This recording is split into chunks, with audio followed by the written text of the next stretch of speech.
Omukulembeze w'ekibiina kya National Unity Platform omukulu amanyikiddwa nga Robert Kyagulanyi Ssentamu ekyamazima kiri nti yonna gy'alogera omusawo we akola bw'abanga si mulogo. Ekyamazima kiri nti essaala ze omusajja ono zaasaba Mukama Katonda aziddamu ate mu budde kakati nno abantu bangi nnyo babadde nga balabwako nga bavaayo nga nange abalumbagana Robert Kyagulanyi Ssentamu sako n'ekibiina kye kya NUP era nga munange babadde nga bamwogerera ebigambo bingi nnyo kakati awo mukulu amanyikiddwa nga Jennifer Full Figure era ngono presidential advisor side eri mu kibiina kya NRM munange final avuddeyo n'abeera nga ate munange ayambalira banne era avuddeyo n'agamba ngenda kubeera nga ate munange defending Robert Kyagulanyi Ssentamu mu mbeera yonna era nga alina ebigambo byasobola okubeera nga atayogera ngenda kubeera nga tembikuzanyirawo gwe naawe osobola okubeera nga tewulirako. Ekyamazima kiri nti bwe mbiwulidde neewuunyiza ne ngamba ono Jennifer Full Figure oli omukadde abadde nga atwalaganya Robert Kyagulanyi Ssentamu oba ki ddala ekigenda mu maaso so ngenda kubeera nga tekuteerawo obutambi awo osobola okubeera nga te owulira Jennifer Full Figure byasobola okubeera nga te munange ayogera ku mukulembeze Robert Kyagulanyi Ssentamu naawe bonna abadde ngayo nga bamulwanyisa so tula kale n'abakujeyo n'obutambi of course bwengenda okubeera nga tekuzanyira maaso awo gwe kyogenda okubeera nga tekolera video ntereka ekigawo like nga sharingerako abala comment section always be open once out ekigenda kubeera nga tesuulawo endowoozayo ku byogenda okubeera nga te olaba mu katambi kano. Tuline Sheikh Ashraf musomi wa dua namba z'essimu ziyitawo wansi awo ku stickers ajja kubeera nga takulombera eddua ate nayo buli kimu kijja kubeera nga tekikutambulira bulungi nnyo my dad sana abantu b'enjawulo abakyeyongera okubeera nga te bawa obujulizi so naawe ngenda kusaba beera nga tomunoonyako ojja kubeera nga ate wejjusa side endala Habib Airport Pickup ate nabo we balinnya okubeera nga tebakukiima kuwukisaawe n'okutuusa yonna gye bandagala okubeera nga ate otuka ate mubudde ku stickers bonna obuyitawo wansi awo side ate endala bannaffe abashukurani bo bayiwayo okubeera nga tebakuzimbira ennyumba oba ekizimbe kyo kyonna kiwandiyagadde okubeera nga ate ozimba mu ggwanga lyattu Uganda gwe naye nanga oli bweru wa ggwanga naye ng'ekyamazima kiri nti tolina nnyo obudde oba nga kwegamba toweesiga nnyo bantu bano bo beekwate ku namba z'essimu eziyitawo wansi awo era nabo tojja okubeera nga ate weejuza nkomawo n'ensonga endala nnyingi nnyo temubaawo mwagala okumanyira bandaba mumanya ne kamiliyoni mu abali amazi mundawo ne muli amakoola gammwe ne mwenyampira omuka gw'enjala ne mumanyira kamiliyoni mu abasirusiru nze omu bwe nti mbeesobolera mwe bamazi nze njagala onsisinkano njasamira owulye wenkwasimula sisinkana njogere ne byenabaziiza edda n'obutambi bwe najjamu nze nabujjamu bwennyini mmwe bwe mutungirako abaana b'abantu zimaka nsindaza ne kano kyava nsasula bankube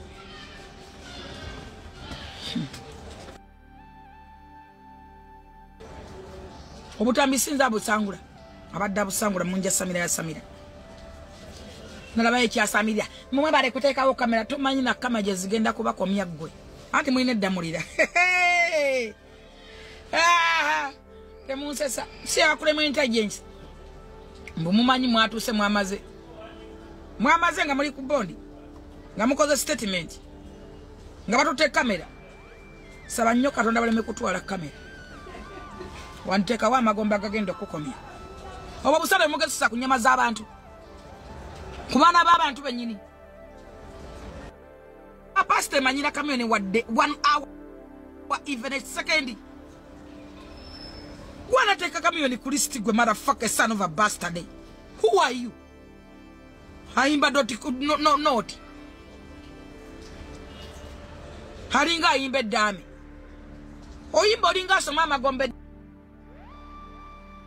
dame mwowonika kamiyoni who are you? Panange mbwa zeewadde eddembe bino ebiziringu bino ebinyonono gw'oteeka kamiyoni amanya erennyene yakamiyoni musokodde entalo mwagala okukolera mukola amannya ku ntalo okwefula okuwaŋŋama ku bantu mmwe mbw'olemezaamu mbw'owaŋŋama abeebusoga bakkuba kitono tebakunoza kamiyoni omwagaza ati size nasimulanga obutambi bwe mutugirako abaana b'abantu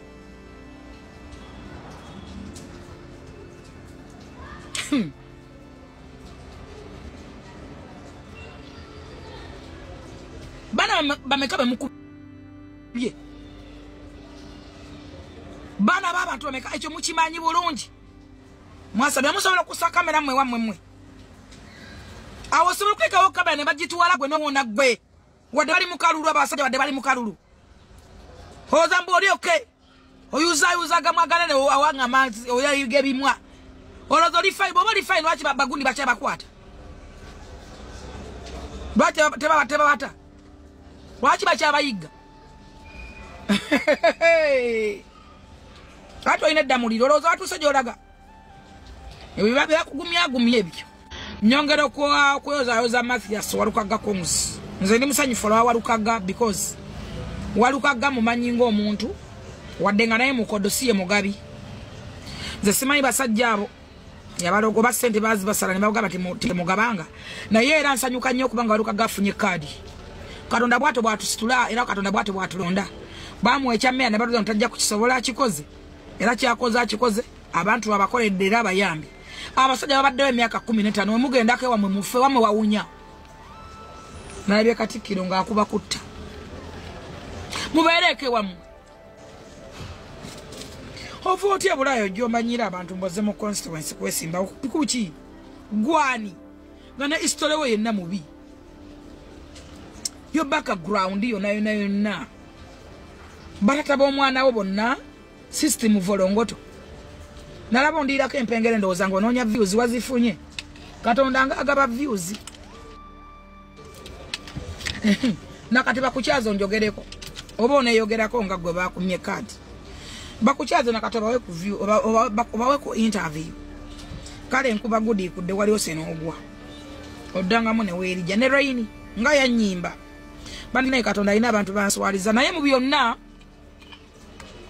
nga lwalinya ku kisiteja nnyimba mwana wa kinyozi simanyi biki nga nze gwalirako empengere kannaye mbu oyagala constituency ne bannange eggwanga limanyiddwa bola bayagala constituency nga nendawo yatasuusa nga wadde ebbiri simu basiye babakwata mukazi omuye yali abakwata yakomawa babakwata kulema kwabiri abaana ate mulabiriye constituency eggwanga lino lijonga obutebalirya kibi nnyo kuba n'obwerosi bwekyalo tobusobola anyway nze neebaza Katonda bannanga abakazi b'amabina mwagudde beeyi nalabye abakazi eriweero ku stage nga mbu bakola competition z'amatako nga beeringiza nga bakankana bati nga baninga bamawobe bali ng'ono alingiza muno nga bannange laba ebimmonde ababimawobe ng'ono akankana ennyuma mumanyi enkoko ensesere mumanyi entwingiri mumanyi kabata yakola ng'oli akola bwati nanyenye ennyuma n'omulala n'alingiza ne badda ku competition mumanyi embuza embwa eyagala okulinnyira zino embwa ezirinduze emimwa ne gibala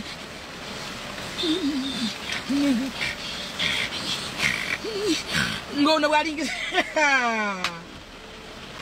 naye Katonda omuganda agamba mbu ereokanga neetonnya Mukama yannyambye nenfuna akatobe nentula bwendi nengamba nze munanga talina mabina competition sigijamu neegerera ninawe enkoma kantuuze ku gunyuni yange ku ttaka lino lubaawo layini lwange lutereere ku katebe nengera amatafaali nendaba amafunfugo gavudde matafaali ne gayingira amafunfugo ne gava mu mafunfugo ne gayingira olusenyente omanye amabina okufuuka olusenyente gwe wali oswaddeko ng'ekikusoza gwa kirina omanye okukunkumuka ng'olinga akunkumuka ebitole bya bbi okunkumula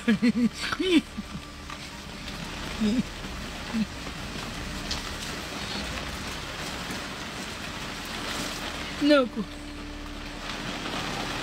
lwaki mwetera abantu okuba enyinyala lwaki muletera abantu okuba enyinyala muli b'amabina gammwe yes but control your mabina you just control your matako abantu baleme kugeeta mwana genyinyala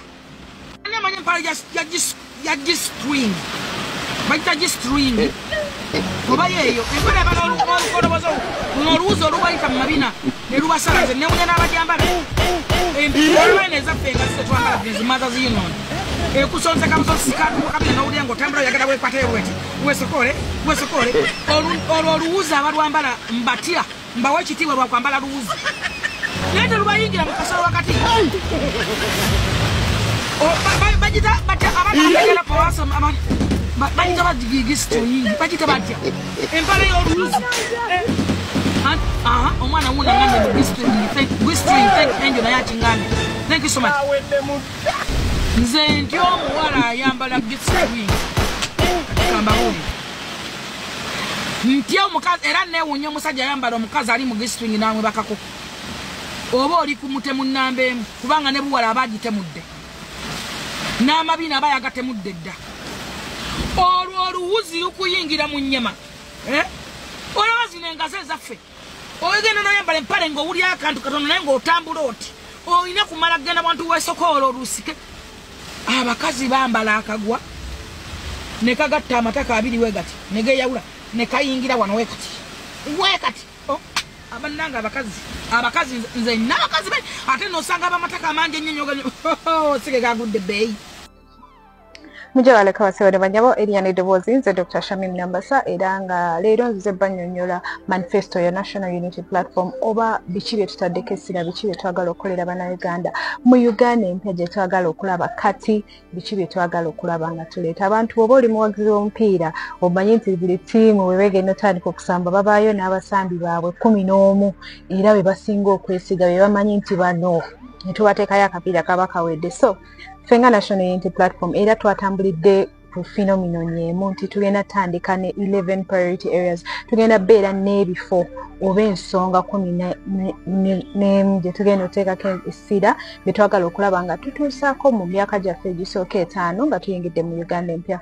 so nga sibamalidde budde ki kye tugenda oteekako essira ekisookerwako ly'eddembe ly'obuntu human rights okugoberera amateeka constitutionalism and rule of law bw'oba omanyi engeri gye tubadde tuwangaaliramu mu myaka 5 egiwedde tulabya ekiwamba abantu tulabya abantu nga babuzibwawo abantu basibibwa ne babatwala mu kkooti z'amagye ebintu ng'ebyo ate nga si bye tusuubira okulaba mu gavumenti oba si bye tuba tusuubira mu gavumenti efaayo nnyo ku bantu naye n'ekirala National Unity Platform kyegenda okukola kwe kulaba nga tukomyawo presidential term limits ne age limits bwe muba mumanyi ebyafaayo bya Uganda tumanyi nti mu constitution eyasooka oba mu ssemateeka wa Uganda eyasooka waaliwo obuwayire obwo nga president oba omukulembeze w'eggwanga abeera mu buyinza okumala emyaka 10 era nga bye bisanja be 2 byokka naye era baatuuka Mr. Museveni n'abijjako twaliko n'ekikomo ku myaka nti bw'oba owezezza emyaka 75 tosobola kukulembera ggwanga naye nakyo ne bakijjako so National Unity Platform by'ebimu ku bintu bye tugenda okusookera ddala okuleeta tulabe nga tubeerawo n'enkyukakyuka eyo buli tubeera n'abakulembeze abakyuka babaako buli mukulembeze abaako n'ekipya ky'abakoze ekyo kyagenda otuleetera so bw'oba tolina nsonga ndala wakiri nuupu gironde ku lwekyo nti tunabeera mu buyinza tujja kubeera n'ebintu ng'ebyo ekyokubiri kye tugenda oteekako essira kwe kulaba nga tulwanisa obuli bw'enguzi oba ogoberedde politics wa Uganda mu myaka 5 egiwedde abakulembeze twalaba ba ministers nga babba amabaati abamu babba ssente babuzabuzaawo ssente waliwo ne be baasiba twalaba Mawanda bamusiba ne basanga obumbi bwa ssente mu nnyumba ye twandisubidde nti senga gavumenti yali ekolera ng'efaayo abantu nga bano baba balina obbabuuza baba balina okuddamu ebibuuzo zino ssente zikola ki mu nnyumba oba oli public servant oweereza ggwanga buli ssente gy'oba oyina oba biki by'oba oguze kiba kirina okubeera clear wa ssente gye wazijja naki kye zigenda okukola so naye n'ekirala kye tugenda okukola kwekendeeza ku kwonoona ssente zaffe ffe nga bannayuganda saawa zino buli muntu obangi bw'obukadde kyokka tozifunangako tomanyi na gye zaagenda so National Unity Platform egenda gezaako okulaba nga tusalako ku bbanja eryo tuteese n'abantu abaatuwa amabanja gano tusonyiyibwe oba abantu bano abaazijjayo banyonyolewa we baaziteeka mu kiba kiki ekyo basibibwe so ku bintu ebirala era ku nsonga y'emu ey'okwonoona ssente oba okukozesa bubi ssente z'omuli w'omusolo President yagenze n'atugamba nti Mr. Museveni ayina emmotoka eziwera 9 ezizenga ye zaatambula nazo naye nga mu ggwanga lyonna ate ambulance teziwera n'ebyo 2 so kiri eri gwe otegeera ku mukulembeze n'abantu obukadde 48 ani asinga okwetaaga emmotoka zino so byebimu ku bintu era tugenda kujjako nezi ofisi z'aba RDC manya RCC assistant RCC bahuduseini bonna abutwala kubanga bano abantu boonoona ssente ate nga tebalina kye bakolera ggwanga ensonga eyokusatu gye tugenda oteekako essira ye kulaba nga tuleeta obumu National Unity naye n'okuyambako mu bifo ebyo abantu abanyigirizibwa oba bafuna obuzibu mu biseera by'entalo bw'oba otunuulidde abantu b'e Karamoja otunuulidde abantu b'e Kasese abantu b'e Luweero abasinga baali mu ntalo baaliko their war communities but tebanaba baddiza bintu byabwe tebanaba bakompensatinga so twagala okulaba nga tuzzaawo bambe omutima gw'abo abantu naye n'okulaba nga tukwatagana ng'Abannayuganda saawa zino abakulembeze abali mu buyinza bagezezzaako nnyo okulaba nga batwawulayawula nga basinziira ku mawanga naye ebyo ebintu bye twagala okugyawo era mu ssira lyerimu twagala okulaba nga government offices oba government jobs emirimu gya gavumenti temuliimu nti buli lw'oyingira waliyo abantu aboogera olulimi olumu twagala okulaba nga boogera ennimi z'enjawulo nga kikulaga nti abantu abaliyo mawanga ganjawulo saawa zino bw'ogenda n'otunuulira waliwo research eyakolebwa mu gavumenti yaffe oba gavumenti eriko saawa zino mu mirimu gya gavumenti gyonna abantu abava mu kitundu ekimu oba mu Western Uganda baali baweza obutundutundu 4 ku buli 100 then n'ogenda okusanga ate abava eri mu Eastern Uganda eyo Busoga Bugeso ne mu Northern Uganda te bo baaliko ng'obutundutundu nga 9 ku buli 100 so ebintu ng'ebyo biba biraga nti tewali regional balance so byebimu ku bintu bye twagala oteekako essira ensonga endala yakulaba nti buli Munnayuganda gy'ali afuna obuweereza obulungi we are looking at equal access to quality services era ku nsonga y'emu kawaayiro ako gavumenti ya His Excellency Robert Kyagulanyi Ssentamu egenda okukakasa nti buli muyizi agenda ku ssomero nursery ne primary tebagenda kusasula ssente yonna ate nga bajja kusigala nga bafuna obuyigiriza obulungi nga bwa quality omuntu asoma n'agenda okutuuka mu jobs community nga ayina ebisaanyizo ebimusobozesa okufuna omulimu gwonna gw'aba asabye okutambulira ku ebyo bye yasoma so ensonga endala kulaba ebyobulamu era nga bwe mumanyi nti ndi musawo ebyomumba mbiteekako ennyo essira tugenda okulaba nti buli kyalo mu kilomita 5 wajja kubeerawo health center 3 bwebaseerabidde ate ne malwaliro gano health center 3 bagenda kukakasa nti waliwo omusawo omukugu dokita si bino byakusanga nti ekifo kyalo kiramba temulina musawo so ebintu ng'ebyo bye tugenda oteekako essira ate n'ekirala gavumenti ya Kyagulanyi egenda kukakasa nti bino ensonga z'ebyobulamu bajeti yaabwe egenda kwongezebwako etuuke ku butundutundu 15 ku buli 100 kubanga research yakolebwa n'eraga nti buli ggwanga eriba lyagala okweyongerako oba okubeera ng'ensonga zaabwe z'ebyobulamu tezirina buzibu bwonna tezirina kutaatagana bonna baba just beetaaga kuwaayo butundutundu 15 ku buli 100 obwa bajeti yaabwe naye saawa zino ndowooza tuliko butundutundu 8 ku buli 100 so bw'otunuulira ebintu ng'ebyo olaba nti ebintu ebisoboka naye just twetaaga abakulembeze abalina obwagazi eri eggwanga lyabwe ensonga endala gye tugenda oteekako essira kwe kulaba nti tuleeta emirimu saawa zino Bannayuganda bangi bw'otunuulira abavubuka for example ndowooza obutundutundu 6 ku buli 100 tebali mu ssomero tebali mu kukola tetumanyi kye baliko naye nga bali awo tebalina mirimu n'abayina ogenda okwesanga ng'emirimu gye bayina tegibasobozesa kubaako na kye beetuusaako omuntu aba alina omulimu naye kasaasasula rent n'asasula transport n'agula emmere talina na kikumi kyasigaza olumu waliwo n'abalina n'emirimu nga tebasobola na kusasula bintu ebyo basic needs nga tebasobola zitukako so gavumenti ya Kyagulanyi egambye oba His Excellency ne National Unity Platform tubagenda okugezaako okulaba nga tufuna emirimu egiwera obukadde 10 by 2032 so kiyinza okulabika ng'ekintu ekitasoboka oba ng'ekinene ennyo naye bw'otunuulira ebintu ate bye twagala oteekako essira bw'otunuulira nga industry ya tourism oba ebyobulambuzi twagala kulaba nga twongera ssente ezigenda mu byobulambuzi Uganda yo nga yo y'ensi ku ezo ezirina ebintu ebirungi ebisingira ddala ebyobulambuzi tulina national parks tulina mountains tulina buli kimu omuntu kye yandyetaaze naye eggwanga lyaffe tebali marketinze bulungi era ne bwebyo byagala okuteekamu ssente kwe kulaba nti tutunda eggwanga lyaffe eri abantu bonna bategeere biki ebiri mu Uganda era bye basobola okulaba bwe baba bazze ensonga endala tugenda kukakasa nti buli muyizi agenda ku ssomero erya gavumenti alina ekyokulya era bagiyise national public school feeding program. So nti buli muyizi bw'aba agenze ku ssomero kino kigenda tuyambako nti waliwo aba families bambi nga bo already babonaabona era ng'omwana olumu tagenda ku ssomero kubanga alina okugenda akole ki bawenje ekyokulya oba omwana najja ku ssomero n'asiiba enjala y'okusoma ne bimutama. So kigenda tuyambako okukiipinga abayizi nga bali mu ssomero naye era gano amasomero gagenda kuba gawa market eri abantu baffe abalimi ti abalimi bonna imagine nga buli government school weeri tugambe buli district erina musimanyi obanga mmeka naye nga bonna bagula ebyokulya ku bantu baabwe. So kijja tuyambako okuimprovinga ebyobulimi oku-improvinga ebyenjigiriza n'abaana baffe bano okulaba nti tebalina malnutrition kuba ogenda mu bifo ebirala kati nga Karamoja oba One mu Eastern Uganda bifo bingi abaana balina malnutrition embeera okubanga tebalya bintu bibagasa kuyamba ku mibiri gyabwe. So ekyo kyekintu ku bimu bye nalabye nti biri very special. Ekirala tugenda making sure nti ekibbataka tukikomya era tugenda kukola tutya. Saawa zino bannayuganda bangi ogenda okutuuka olina ettaka lyo otuukayo maybe oyagala ditunda oyagala liwandiisa bakugamba omuntu oliwo omulala eyali ewandiisa dda era n'otunulira nti Uganda saawa zino ku ttaka lyonna eriri mu Uganda obutundutundu lowooza nga 20 bwe bwawandiisibwa be bantu abalina ebyapa be bantu abalina ekiraga nti liri ettaka lyabwe. So ate nga byebintu ebitonotono bye tuba tusobola okukola. So National Unity Platform tugenda kiteekako essira ebintu ebirala empowering regional governance abantu abali ebweru oba basinga babayita bakaddamu okulaba nga tubayamba tuba protecting ne tubakuuma mu bintu byonna bye bakola. N'ekirala ekisembayo kwe kulaba nga tukozesa tekinologiya kubanga era gye tulimu saawa zino yakukozesa tekinologiya. So tugenda kukozesa tekinologiya mu byobulimi mu byobulamu mu infrastructure buli kimu okulaba nti tukwata tusange ensi yonna weweeri. So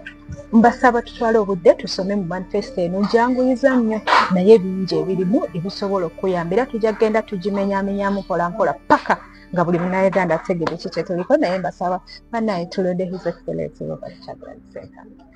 Abalungi abatuwuliriza era abatulaba olunaku olwaleero tukyaddeko ewa Sheikh Ashraf Dembe. Sebo sanyusa okubalaba amannya agange Yeze Sheikh Ashraf Dembe akola ku bizibu by'enjawulo omuntu singa abalina ebirwadde musomereddwa tunywa amazzi ga lukuya nga bw'obadde ogalaba tugenda abantu ku kyoto ne twokya emizimu emibi egibabaamu n'okulomba edduwa abantu singa abeera ng'ali wano atuuse sobola okumulombeera edduwa ne waba atatuuse nga mpadde amannya ge naye ng'ali wala maneetaaze enamba yange yeno eri 0707363711 namwe bannyinaffe abali ebweru oyagala okuba nti oyagala okulombera ku dduwa ng'olina ebizibu viza zibuze amaka gakolongotana sente zikola zimpita mu ngalo ojja kumpeereza ekifaananyi kyo n'amanyago ebyo byokka bijja kummala nja kukulombera edduwa ojja kutereera olunaku olusembayo mu mwezi mba n'edduwa eyawamu ffenna n'abalwadde bange abakadde n'abapya. Salaamu alaikum warahmatullahi wabarakatuh.